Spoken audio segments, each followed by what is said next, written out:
2절까지의 말씀입니다. 합독하시겠습니다. 사도들이 백성에게 말할 때에 제사장들과 성전 맡은 자와 사두개인들이 이르러 예수 안에 죽은 자의 부활이 있다고 백성을 가르치고 전함을 싫어하여 그들을 잡음에 날이 이미 저물었으므로 이튿날까지 가두었으나 말씀을 들은 사람 중에 믿는 자가 많으니 남자의 수가 약 5천이나 되었더라. 이튿날 관리들과 장로들과 서기관들이 예루살렘에 모였는데 대제사장 안나스와 가야바와 요한과 알렉산더와 및 대제사장의 문중이 다 참여하여 사도들을 가운데 세우고 묻되 너희가 무슨 권세와 누구의 이름으로 이 일을 행하였느냐? 이에 베드로가 성령이 충만하여 이르되 백성의 관리들과 장로들아, 만일 병자에게 행한 착한 일에 대하여 이 사람이 어떻게 구원을 받았느냐고 오늘 우리에게 질문한다면 너희와 모든 이스라엘 백성들은 알라. 너희가 십자가에 못 박고 하나님이 죽은 자 가운데서 살리신 나사렛 예수 그리스도의 이름으로 이 사람이 건강하게 되어 너희 앞에 섰느니라. 이 예수는 너희 건축자들의 버린 돌로서 집 모퉁이의 머릿돌이 되었느니라. 다른 이로서는 구원을 받을 수 없나니 천하 사람 중에 구원을 받을 만한 다른 이름을 우리에게 주신 일이 없음이라 하였더라. 아멘. 찬양 있겠습니다. 오늘은 특별히 남자 성도님들이 이렇게 찬양하는 특별 시간입니다.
우리 카메라 3층을 한번 좀 비춰주실 수 있을까요?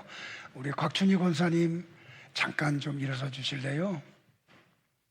우리 권사님 인도네시아에 우리 한글 선생님으로 이렇게 2년 계약으로 이렇게 파송을 받아서 사역을 하시다가 얼마 전에 인도네시아에 지진이 났어요.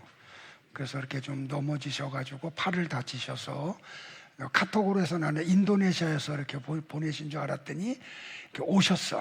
내가 너무 보고 싶고 그리운 얼굴 가운데 한 분인데, 우리 권사님 힘내시고요. 빨리 쾌차하시고 다시 인도네시아에 가서 사역 아름답게 하세요 하고 한번 박수, 한번 응원의 박수 할까요?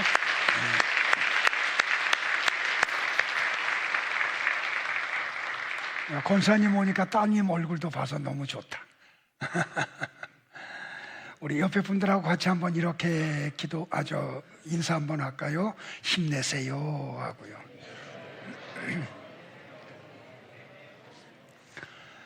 오늘 설교는 이렇게 난산에서 낳은 아들과 같습니다. 그러니까 준비하는 데는 이렇게 원고 타이핑 들어가서 나오는 데까지는 한 4시간에 금방 나왔어요. 근데 이 틀을 잡는 데까지 너무 힘들었어요. 그래서 보통 목요일 날 정도 되면 어느 정도 이제 아웃라인이 나오는데, 금요일 날 새벽이 되도록 전혀 감이 안 잡혀가지고 어렵게 해서 준비된 설교입니다. 근데 이 설교를 잘 듣고 나시면 지금 현대 사회에 나타나고 있는 사회상이 왜 이렇게 나타나는지 그걸 알게 되고, 그리고 교회 속에 나타나고 있는 좀 이상한 현상들이 어떤 계기로 나타나게 됐는지를 아시게 될 거예요. 여러분들 신앙생활은 단판 승부입니다. 한 번 이기면 영원히 이기는 거고, 한 번 지면 영원히 지는 거예요. 3판 2승 아닙니다. 한 번 져도 2번만 이기면 되는 그런 게 신앙생활이 아닙니다. 그러니까 정신을 바짝 차려야 되겠죠. 근데 성도라는 사람들을 제가 이렇게 보면 도박하는 사람들보다도 진지하지가 않아요. 게임을 하는 청년들보다도 집중력이 떨어져요. 제가 알고 있고 느끼고 있는 영적 세계는 너무나 무섭고 살벌합니다. 사단은 우는 사자와 같이 공중 권세를 붙잡고 나와 여러분 주변을 떠나지 않습니다. 그래서 우리가 조금만 방심하고 조금만 틈을 주면 사탄은 나와 여러분에게 달려들어서 여지없이 쓰러뜨려 버리고 맙니다. 그런데 성도들 가운데 믿는다는 사람들이 진지함이 없어요. 위기감이 없어요. 너무나도 안일하게 신앙생활하는 분들을 많이 보게 돼요. 저는 이런 분들을 뵐 때마다 이상하다 못해 신기하기까지 합니다. 우리 현대 교회와 성도들은 하나님은 어떤 분이시며 인간의 죄는 무엇이고 구원이 무엇인지에 대한 진지한 고민이 있어야 돼요. 그런데 이런 고민을 하는 분들이 많지 않다는 겁니다. 하나님은 나에게 어떤 유익을 주시는 분이신가? 여기에만 관심을 갖는 아주 천박한 종교가 되고 말았습니다.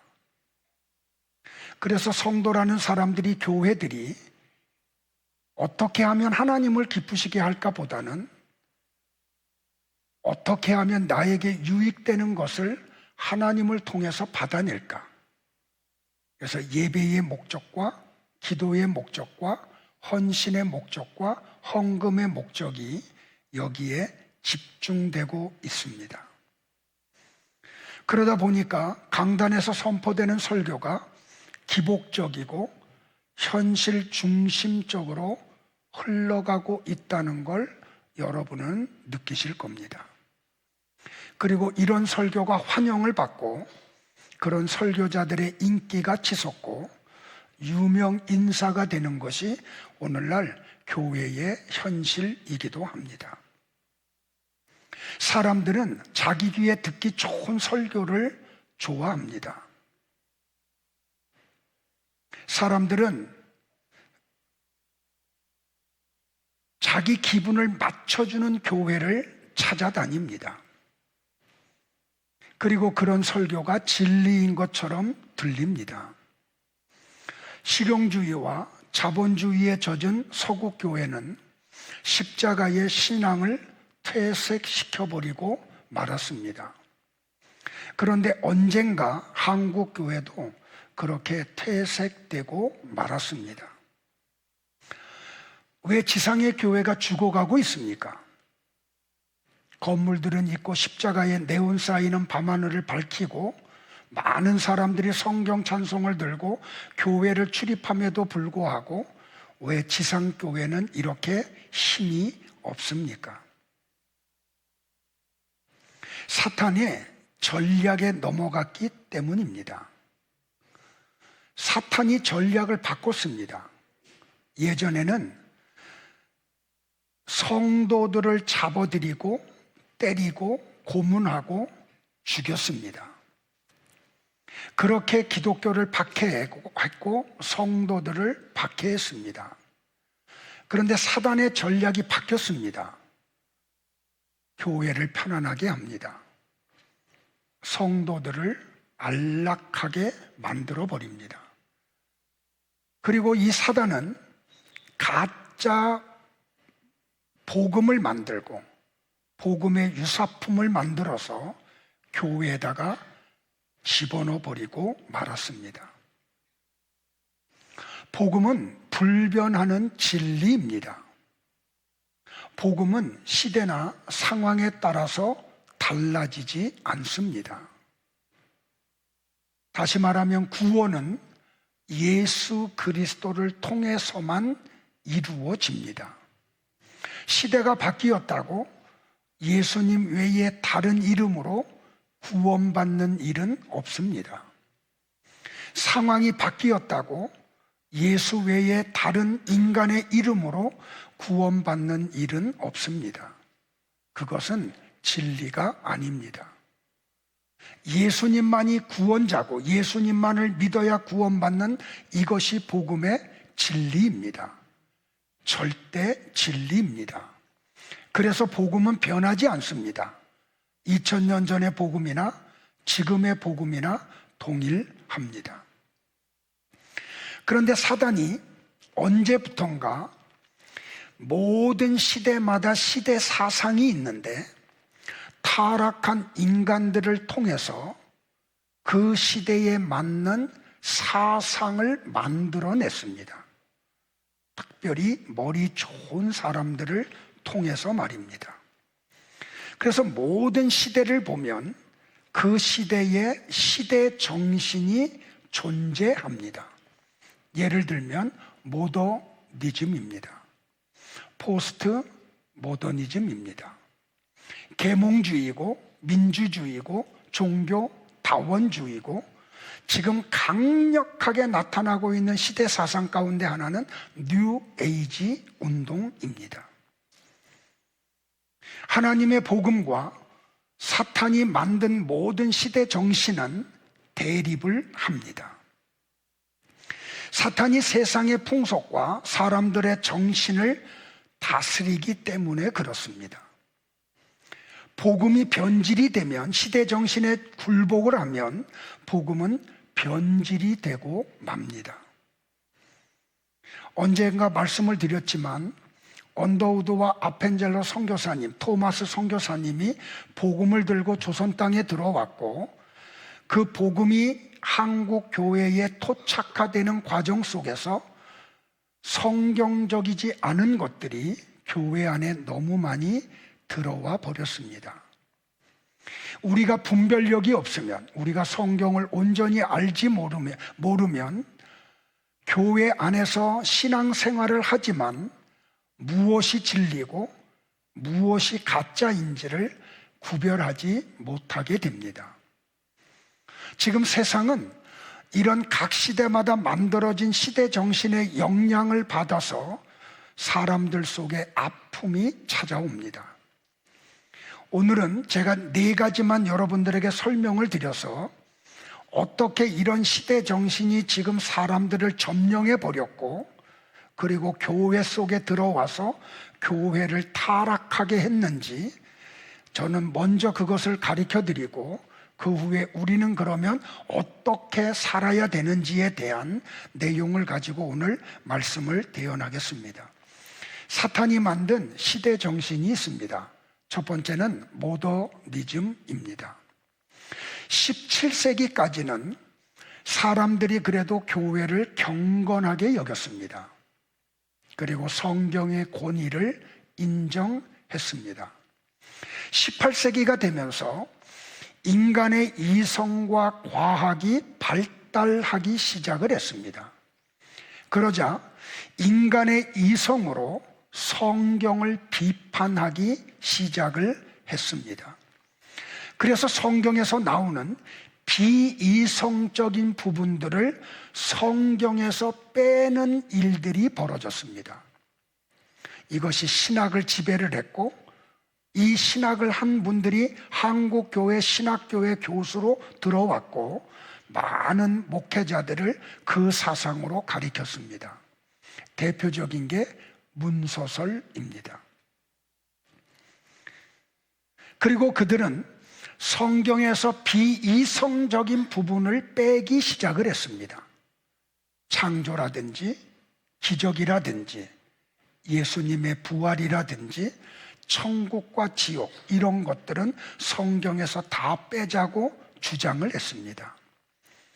이런 주장을 하는 실존주의와 이성주의가 모더니즘입니다. 그래서 이 모더니즘 시대에는 기독교가 천박하고 무식한 종교로 홀대를 받기 시작을 합니다. 지금도 이 모더니즘의 영향을 받은 사람들이 많이 있습니다. 이성주의자들에게 성경을 그대로 믿는 성도는 무식하고 어리석은 사람 취급을 받았습니다. 성경은 그대로 믿는 책이 아니라 그 안에 있는 교훈만 잘 건져내면 된다는 식의 가르침이 모더니즘 시대의 특징입니다. 두 번째 시대 사상이 뭐냐면 포스트 모더니즘입니다. 포스트 모더니즘이라는 말은 모더니즘 시대 이후라는 뜻을 가지고 있습니다. 그런데 시간이 지나가면서 모더니즘 사상이 시들기 시작을 합니다. 그래서 연이어 나온 게 뭐냐면 포스트 모더니즘 사상입니다. 포스트 모더니즘은 기독교를 거부하지 않습니다. 부인하지도 않습니다. 이 포스트 모더니즘의 사상은 기독교를 거부하거나 부인하지는 않지만 기독교도 많은 진리 중에 하나라고 주장을 합니다. 그래서 이 시대의 사상의 영향을, 포스트 모더니즘의 영향을 받은 사람들은 기독교만이 절대 진리라고 인정을 하지 않습니다. 포스트 모더니즘 시대에 나타나는 절대 진리나 절대 권위는 존재하지 않습니다. 모든 것이 상대적입니다. 그래서 이 시대의 영향을 받아서 나타나는, 사람들 속에 나타나는 대표적 현상이 뭐냐면 권위가 실종이 됩니다. 권위를 인정하지 않습니다. 가정에서 아버지의 권위가 무너져 버립니다. 학교에서 선생님의 권위가 무시됩니다. 군대에서 상사의 권위가 무시가 됩니다. 그러니까 이 포스트 모더니즘 사상의 영향을 받은 시대는 학교에서 선생님이 아이들을 훈계하지 못합니다. 그런 환경을 법적으로 만들어 버리기 때문에요. 부모님의 권위가 가정에서 사라집니다. 아버지에게 혼난 자식이 아버지가 주무시는 틈을 타서 넥타이로 목을 졸라 죽이는 시대가 이 포스트 모더니즘 시대에 나타나는 현상입니다. 아버지가 유산을 물려줄 때 조금 서운하게 했다고 대학 교수인 아들이 아버지를 향해서 쌍욕을 하는 일들이 벌어집니다. 군대의 지휘관들이 사병들의 눈치를 보는 시대가 바로 이 포스트 모더니즘 시대입니다. 그런데 놀라운 건 뭐냐면 사탄이 이 포스트 모더니즘 사상을 교회 안에 집어넣어 버렸다는 것입니다.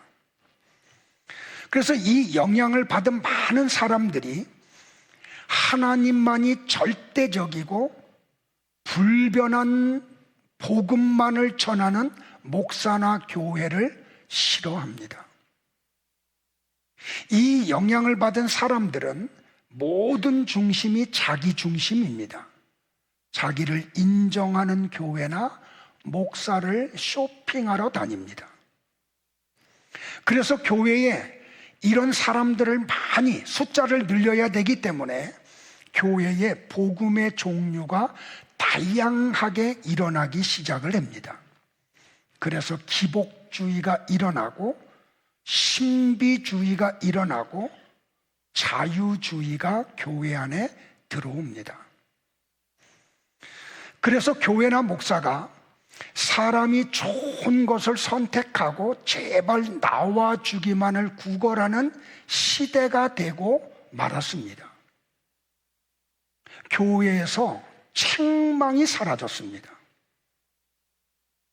징계가 사라졌습니다.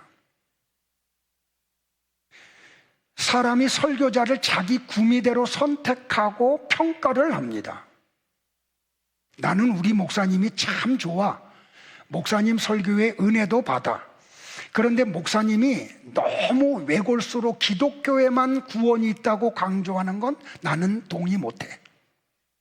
천국과 지옥 설교 좀 그만했으면 좋겠어. 환난에 대해서 그리고 성도의 삶에 대한 관점은 나하고 달라. 그것만 빼면 목사님은 나는 다 좋아. 포스트 모더니즘의 영향을 받은 사람들 속에서 나타나는 현상입니다. 그런 곳에는 절대적이고 불변하는 진리가 존재하지 못합니다. 그래서 자기를 유쾌하게 하고 행복하게 해주는 설교를 골라서 찾아다닙니다. 포스트 모더니즘 시대의 목사는 진리만을 전해서는 인기를 얻지를 못합니다. 왜냐하면 사람들이 설교자의 그 복음보다는 설교자의 외모나 언변이나 제수치어에 더 은혜를 받기 때문에 그렇습니다. 그래서 자기의 마음을 감동하게 하는 설교를 소망을 합니다. 가슴을 후벼 파는 진리에는 거부 반응을 일으킵니다. 그래서 현대 교회들이 대형화되기 시작을 했고 상업화되기 시작을 했습니다. 여러분들 왜 많은 사람들이 큰 사이즈가 큰 교회를 선호하는지 아십니까? 교회가 크면 클수록 그 안에서 내가 선택할 수 있는 것이 많기 때문에 그렇습니다. 그러니까 목사들도 그 추세에 편승해서 하나님을 마음을 상하게 하는 것에는 관심이 없습니다. 사람의 마음을 상하게 할까 봐 사람들의 눈치를 봅니다. 그것이 포스트 모더니즘 시대에 나타나는 교회의 현상입니다. 미국 교회 가면 특별히 이런 일이 아주 빈번하게 일어나는데, 그래서 짧은 설교 시간에 청중들이 배꼽을 붙잡고 그냥 유쾌하게 웃는 내용을 설교 중에 아무리 못해도 2번, 3번은 해야 됩니다. 사람을 기쁘게 해야 되기 때문에요. 그리고 사람을 칭찬해 주어야 합니다. 그래야 많이 나오기 때문입니다.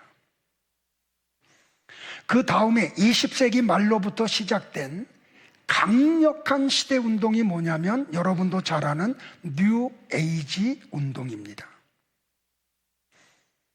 타락한 인간들은 행복을 찾기 위해서 문명을 발전시켰습니다. 그래서 철학과 종교와 이데올로기를 통해 행복에 이르기 위해서 애들을 쓰죠. 그래서 많은 사람들이 결혼의 목적이 뭐냐면 행복하려고요. 근데 막상 결혼해 보니까 행복은커녕 너무 힘들어요. 그래서 쉽게 이혼을 합니다. 그래서 사람들은 하나의 돌파구를 찾습니다. 그게 뉴 에이지 운동입니다. 뉴 에이지 운동은 서양의 그 마술, 동양의 종교, 철학, 그리고 이런 것들이 하나 되어서 인본주의의 극치를 이룬 범실론입니다. 근데 이 뉴 에이지 운동을 태동하는데 가장 강력한 영향을 준 종교가 두 개인데 불교와 힌두교입니다. 그러니까 뉴 에이지 운동은 지금까지 지구에 존재했던 모든 종교의 혼합이라고 보면 맞습니다. 뉴 에이지를 지향하는 것은 아담과 하와처럼 하나님이 되려는 운동입니다. 기독교는 뉴 에이지 무브먼트의 직격탄을 맞았습니다. 수많은 신학교 교수와 교회의 지도자들이 알게 모르게 뉴 에이지 무브먼트의 영향을 받고 말았습니다.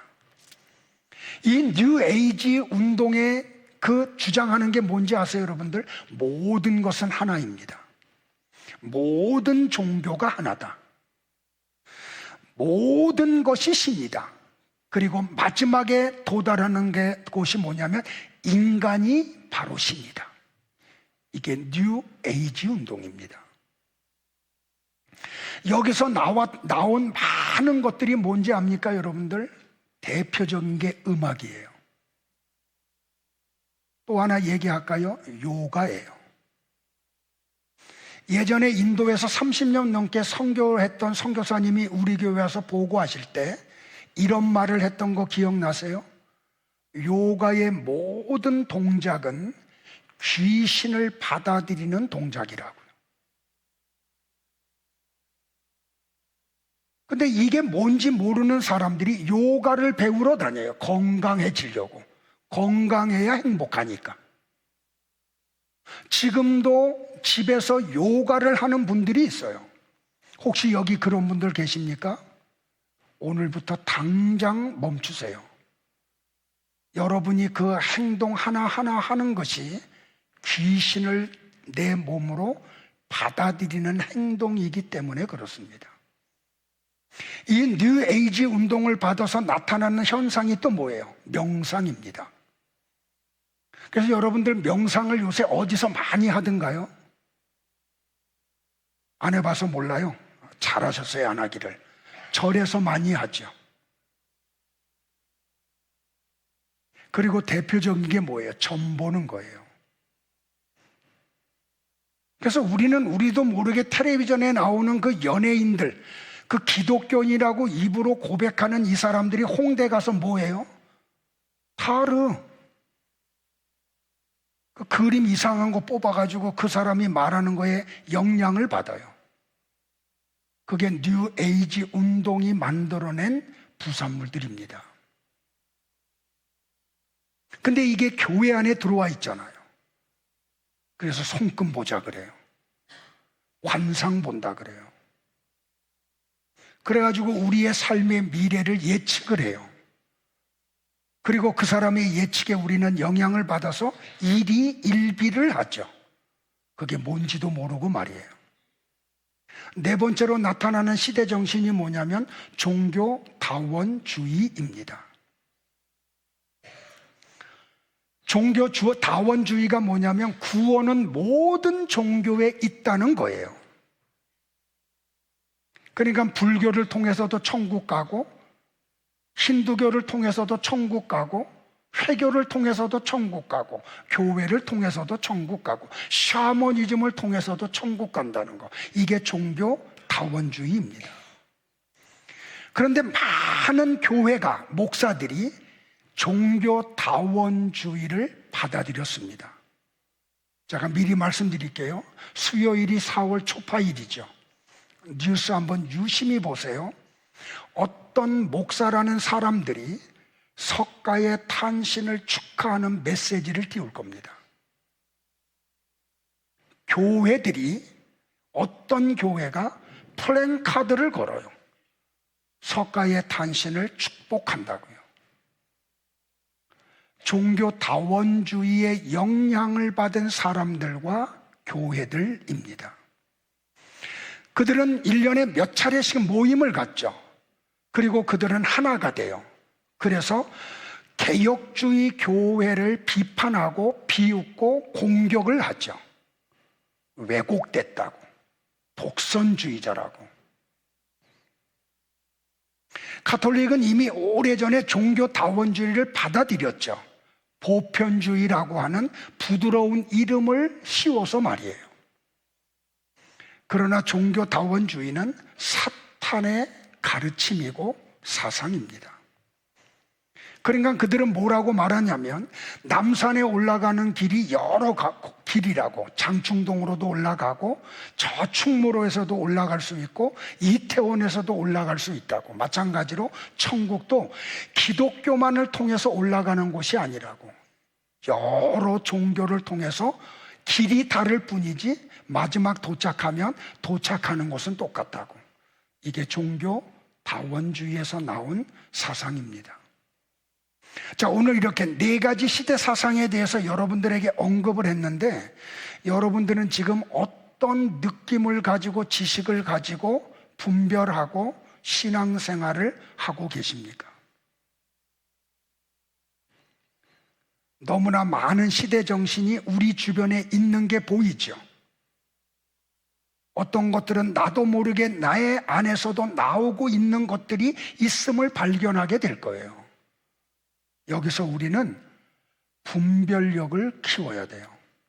다시 말하면 실력을 키워야 돼요. 왜냐하면 하나님의 복음은 절대 진리예요. 변하지 않아요. 시대가 바뀌었다고 하나님의 절대 진리가 바뀌거나, 상황이 바뀌었다고 하나님의 절대 진리인 복음이 바뀌어지지 않아요. 바뀌어지는 것은 진리가 아니에요. 자, 오늘 본문에 보니까 예수님의 부활과 승천을 목격했던 사도들 가운데 사도행전 2장에서 성령의 충만함을 받은 사도들이 복음을 전하죠. 오늘 4장의 배경은 베드로와 요한이 제90기도 시간에 예루살렘 성전으로 기도하러 올라가다가 미문이라는 곳에 앉아있는 앉은뱅이를 은과 금은 내게 없거니와 내게 있는 곳으로 네게 주노니 곧 나사렛 예수 그리스도의 이름으로 일어나 걸으라 하고 손을 잡았더니 어떤 일이 벌어져요? 그가 걷기도 하고 뛰기도 하며 성전을 다니면서 하나님을 찬양하죠. 이 사건 이후에 이 사도들이 유대인들에게 이렇게 설교를 하고 가르쳤어요. 예수님 안에만 죽은 자의 부활이 있다고요. 그러자 어떤 일이 벌어졌는지 아세요, 여러분들? 예루살렘 성전에서 사역을 하던 제사장들, 거기에서 일을 하고 있는 레위 지파들, 그리고 사두개인들이 싫어해요. 이상하지 않아요? 그들은 다 아브라함의 자손들이에요. 성경을 갖고 있고 특별히 토라, 율법에 대해서 박사들이에요. 그런데 그 성경이 말하는 예수를 전할 때 그들이 싫어해요. 싫어하는 정도가 아니고 사도들을 잡아서 감옥에 가두어 버려요. 그리고 이튿날 어떤 일이 벌어지냐면 예수님을 십자가에 못 박아 죽이는 데 앞장섰던 그 해의 대제사장 가야바, 그리고 그의 장인이었고 앞에 대제사장이었던 장인 안나스, 그리고 대제사장들 요한과 알렉산더와 그 대제사장의 문중이 다 모여서 베드로와 요한을 세워놓고 이렇게 겁박을 했어요. 너희가 무슨 권세와 누구의 이름으로 이 일을 행하였느냐라고 말이에요. 그때 베드로가 성령이 충만하여, 지난주 설교 기억나죠? 성령이 충만하면 뭐가 생긴다고요? 권능. 어떤 권능? 예수님을 전하는 권능. 그 예수님을 전할 때 오는 불이익을 넉넉하게 감당하는 능력. 그래서 베드로가 성령이 충만하여 이렇게 관리들과 장로들에게 선포를 하죠. 자, 나와 여러분의 선포가 되기를 바라요. 같이 볼까요? 시작. 만일 이 사람이 어떻게 구원을 받았느냐고 오늘 우리에게 질문한다면 너희와 모든 이스라엘 백성들은 알라. 너희가 십자가에 못 박고 하나님이 죽은 자 가운데서 살리신 나사렛 예수 그리스도의 이름으로 이 사람이 건강하게 되어 너희 앞에 섰느니라. 다른 이로서는 구원을 받을 수 없나니 천하 사람 중에 구원을 받을 만한 다른 이름을 우리에게 주신 일이 없음이라 하였더라. 할렐루야. 복음은 변하지 않아요. 그러니까 바울이 이렇게 쟁쟁한 종교 지도자들 앞에서 담대하게 외치죠. 나면서부터 안진뱅이 됐던 이 사람이 일어나서 걷는 것은 예수님이 하셨다고. 이 사람의 육체를 이렇게 구원하셨던 예수님은 너희들의 허물과 죄로 죽었던 영혼도 살리는 유일한 구원자임을 선포하는 거예요. 하나님이 예수라는 이름 외에 다른 구원받을 만한 다른 이름을 주신 적이 없다고. 그래서 그들은 입술만 열면 예수, 예수, 예수. 시작도 예수, 진행도 예수, 마침도 예수. 예수님만을 증거했던 겁니다. 여러분들 믿으세요? 이 복음은 변하지 않아요. 2000년 전의 복음과 지금의 복음은 같아요. 오직 예수예요. 예수님을 통해서만 구원이 이루어져요. 이거는 앞으로 지구가 존재하는 동안에도 동일해요. 아니, 예수님이 육신을 입고 오기 전에 구약 시대에도 예수 그리스도를 통해서만 구원이 이루어졌어요. 믿으시기를 축복을 해요. 자, 그러면 복음이 뭐냐면 예수님이 나의 유일한 구원자이심을 믿고 고백하는 거예요. 또 하나는 뭐냐면 복음은 나를 구원하신 예수님이 나의 주인이라는 걸 고백하고 삶 속에서 예수님을 주인으로 사는 거예요. 그게 복음이에요. 예수님이 나의 주인이라고 고백한다는 것은 뭐냐면 예수님이 시키는 일은 무엇이든지 내가 다 하겠다는 고백이에요. 예수님이 내게 무엇을 요구하면 나는 그것을 다 드리겠습니다. 이게 예수님이 나의 주인이라고 시인하는 결과예요. 그런데 너무나 많은 사람들이 예수님이 나의 구원자라고는 고백을 해요. 그런데 주인이라고도 입으로는 고백을 하면서 삶 속에서는 나타나지 않아요. 주인이신 예수님이 시간을 요구하는데 내 상황이 할 수 없다고 얘기해요. 주인이신 주님이 야, 이 일을 하는데 내가 네게 맡긴 물질이 조금 필요해 하는데 아깝다고 그래요. 그거는 예수님을 나의 주인으로 인정하지 않는 삶이에요. 베드로는 사도행전 4장 26절에서 이렇게 설교를 했죠. 예수님이 주와 그리스도라고 말입니다. 여러분은 어떠세요? 오늘날 교회는 예수님은 그리스도이실 뿐이지 주인은 아니세요. 우리 김영희 목사님이 저한테 말씀을 하시는데 한국에 지금 교회가 6만 개가 조금 넘는다 그래요. 그런데 그 가운데 이주 노동자들을 향해서 사역하는 선교사들과 협력하는 교회가 1%가 안 된대요.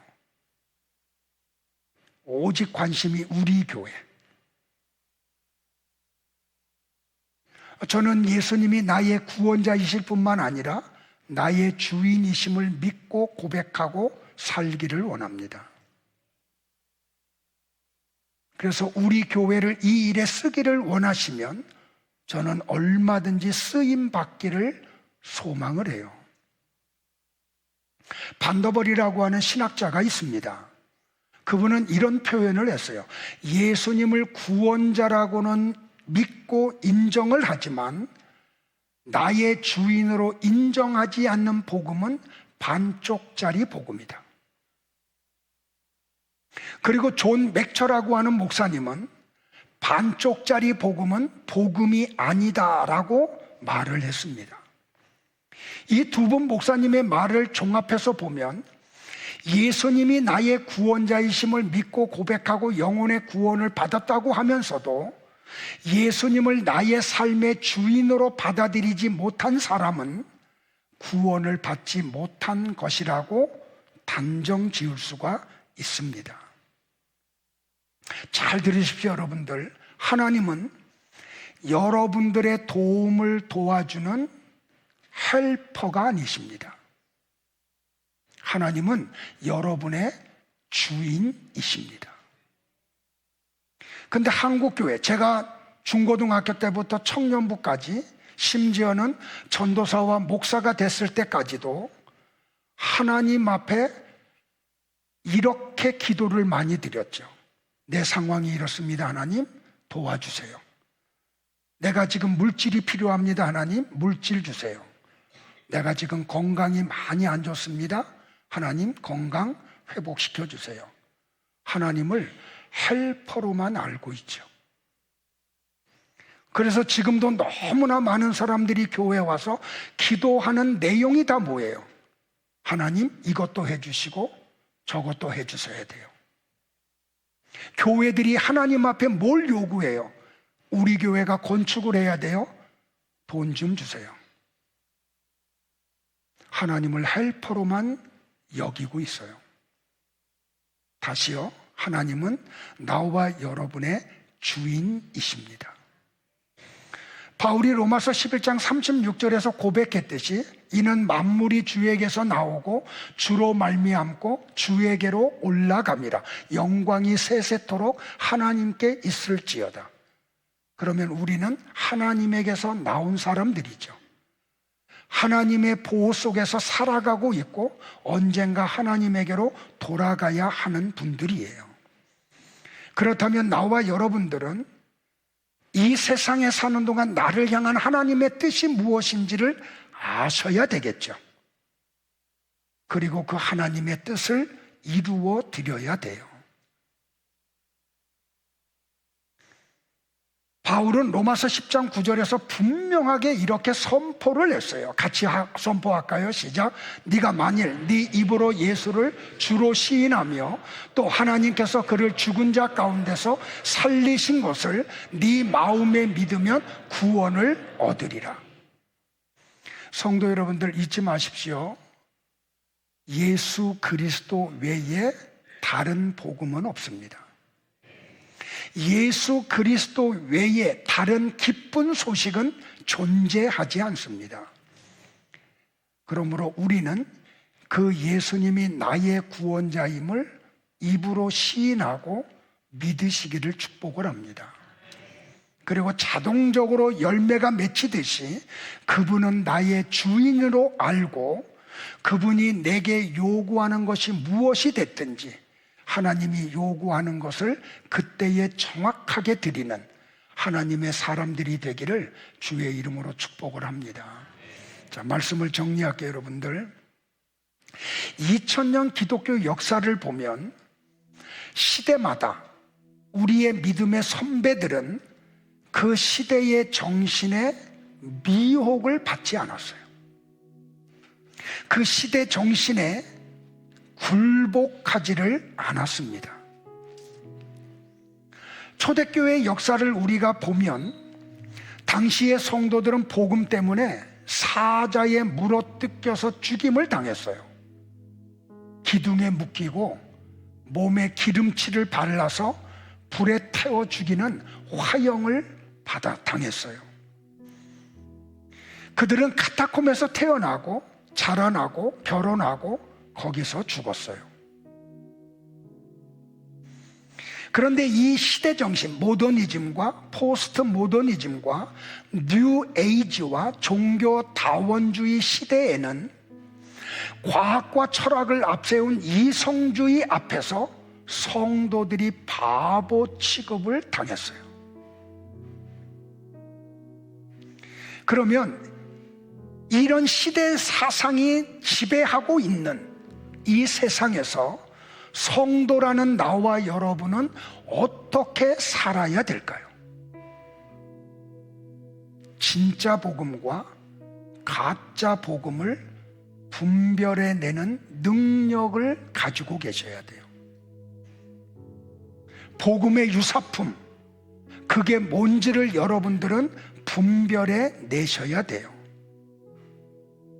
그러기 위해서 사도행전 2장에서 마가 요한의 다락방에 모여 기도하다가 성령의 충만을 받았던 그 120여 명의 성도와 같이 여러분들은 기도에 전념하시고 성령의 충만을 받으셔야 돼요. 그래서 신구약 성경 66권을 통해서 하나님이 무슨 말씀을 하시는지 그걸 알아내셔야 돼요. 이 실력을 키우셔야 돼요. 그래야 사단이 시세 사상을 가지고 우리에게 모사품, 유사품을 가지고 미혹할 때 진짜와 가짜를 구별해 낼 수 있기 때문에 말이에요. 그리고 나와 여러분은 그리스도의 환난에 동참하시는 분들이 되어야 돼요. 포스트 모더니즘 시대에 나를 부인하고 내 십자가를 짊어지는 성도의 삶은 죽음이죠. 그게 협착한 길이고 좁은 문이에요. 그런데 죽음의 삶인데 그 속에 환희가 있고 기쁨이 있어요.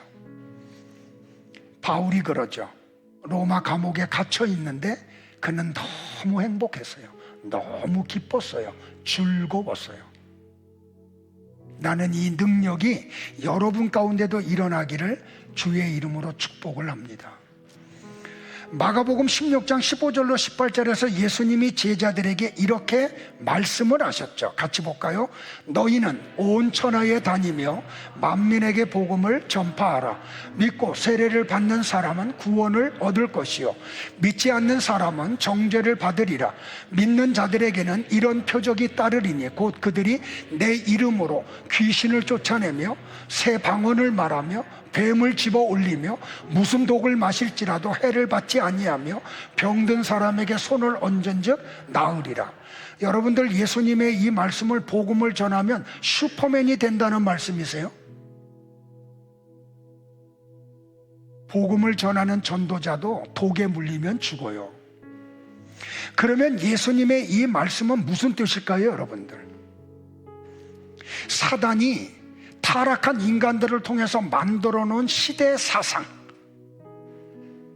그래서 변질된 복음, 유사 복음을 가지고 우리를 미혹하는데 넘어지지 않는다는 뜻이에요.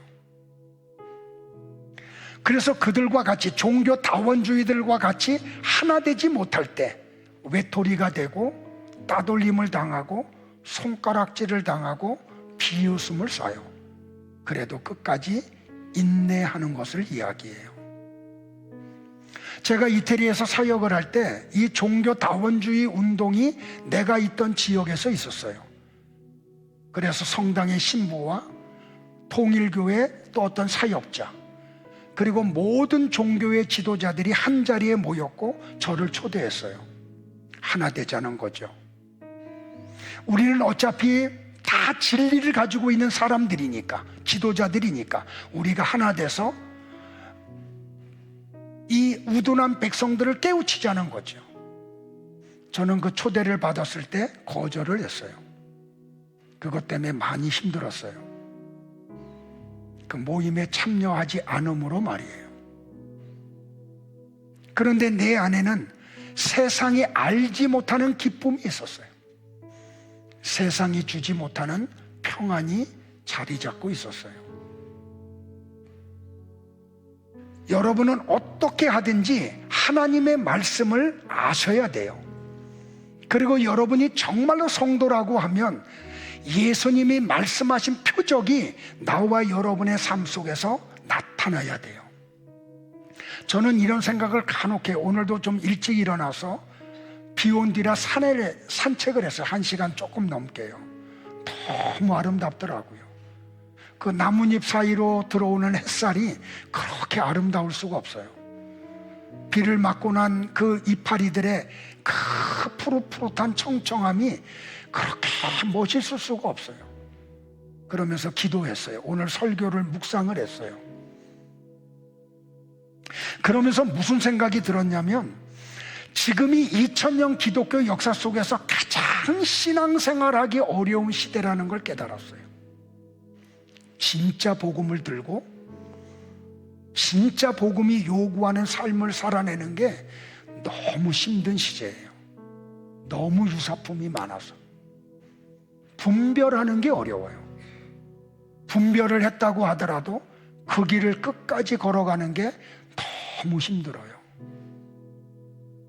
오해를 받아야 되고 비방을 받아야 되고 너만 목사냐는 소리를 들어야 되고 너만 성경을 가지고 설교하냐는 소리를 들어야 하기 때문에요. 여러분들 과거에는 카타콤에 숨어서 믿기만 하면 됐어요. 칼이 날아오면 죽으면 됐어요. 그런데 사탄이 복음의 유사품을 교회에 집어넣어 버리고 말았어요. 그래서 우리는 참 헷갈려요. 어떤 게 진짜고 어떤 게 가짜인지, 어디까지 가야 되는지, 어디에서 멈춰야 되는지, 이걸 분별하는 게 너무 어려운 시대가 되고 말았어요. 저는 여러분들에게 이렇게 당부를 드려요. 실력 키우세요. 성경에 대한 실력을 키우세요. 영적인 힘을 배양하세요. 그래서 여러분들은 진짜와 가짜를 구별해낼 수 있어야 돼요.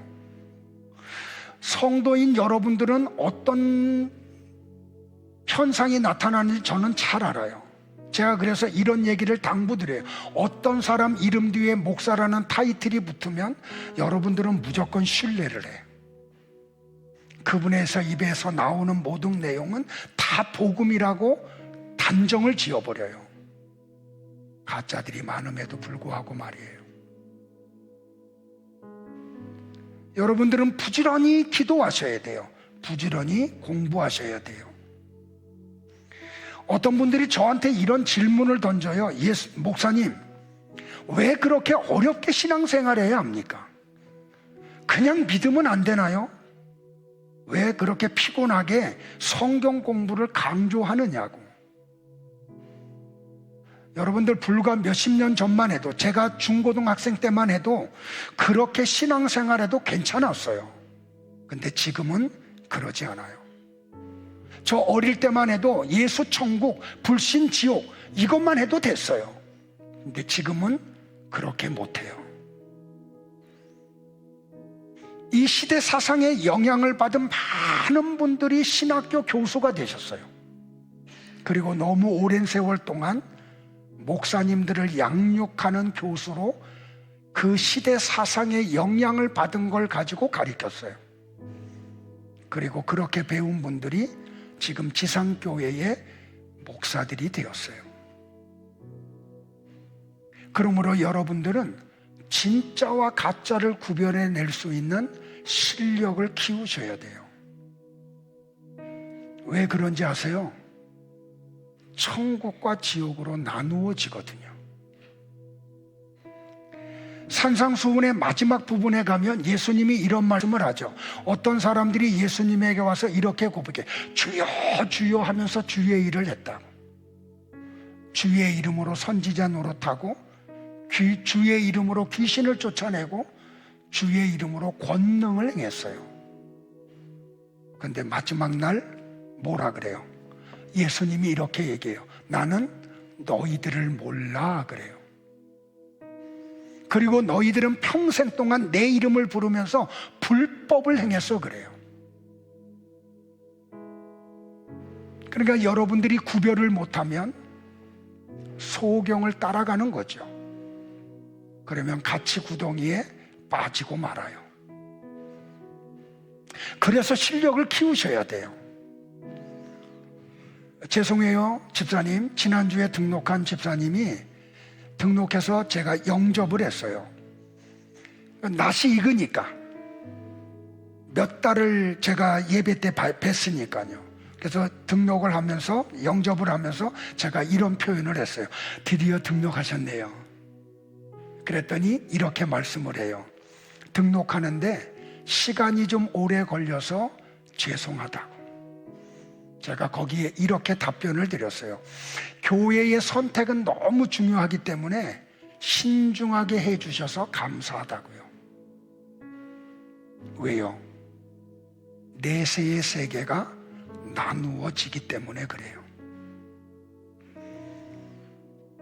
저는 여러분들에게 다시 한번 이렇게 당부를 드려요. 열심히 기도하세요.